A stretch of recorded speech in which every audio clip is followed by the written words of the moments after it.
I woke up in the dark, next to someone I couldn't recognize. My heart stopped, not jumped, not raced, stopped. Because there are moments when your brain refuses to accept reality, when it pauses, as if hoping the next second will undo what you just felt. Then I realized something worse. My wife wasn't angry. She wasn't yelling. She wasn't crying. She was watching. And in that moment, without knowing how or why, I understood something was very wrong. Because this wasn't an accident. This was a test. If you've ever wondered how strong your relationship really is, or what would happen if temptation showed up unannounced, hit like, subscribe, because this story isn't about cheating. It's about control, trust, and a lesson that still haunts me. I trusted my routine. Flight tracking, late dinners, quiet forest nights. Jennifer and I lived far from everything, deep inside a national forest where silence felt permanent. No traffic, no neighbors, just us and habits. And habits can be dangerous, because after enough time, they stop feeling like choices. They start feeling guaranteed. Jennifer traveled often for work. I tracked her flights like always. That night, her plane was delayed. An hour, then another. I wasn't upset. I was comfortable. That should have been my first warning. Jennifer and I had been married long enough to feel stable.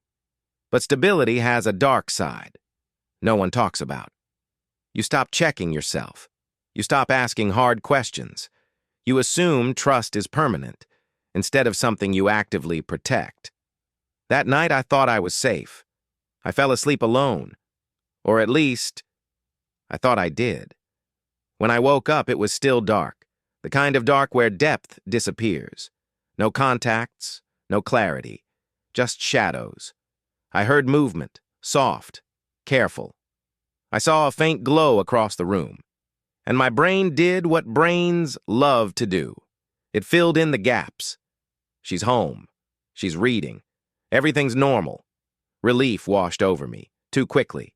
I shifted in bed, reaching toward the center, her side, still warm. That made sense. Until my hand touched skin. Not sheets, not fabric. Skin. Warm. Still. My brain refused to process it. Fear, curiosity, denial, all at once. I didn't move, didn't speak, because somewhere in the room, I felt it. A presence. Not chaotic. Not shocked. Controlled. Watching. I later realized Jennifer had designed the moment perfectly. No yelling, no confrontation, just uncertainty. She wanted to see who I would be when I thought I wasn't being watched. And that realization, that's the part that hurt. Not the situation, the mirror. My mind raced. I tried to build explanations. Maybe I was dreaming. Maybe my brain misfired. Maybe this was all familiar and I just couldn't see. But deep down, I knew. Something had been placed in front of me, and I was being measured. Minutes felt like hours. Every movement felt amplified. Every breath felt loud. And then, the light turned on. My stomach dropped.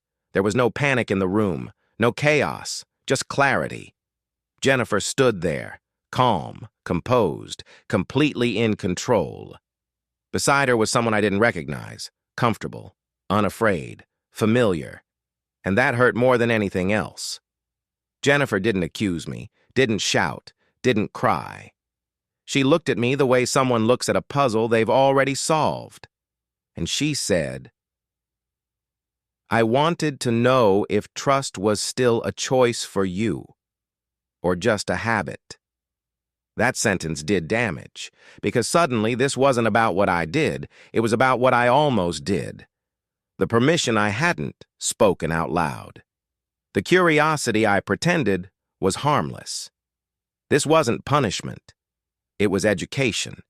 She didn't embarrass me. She didn't threaten divorce. She didn't demand explanations. She let me feel what it's like to lose control of the story. To realize how close curiosity gets to consequence. That's real power.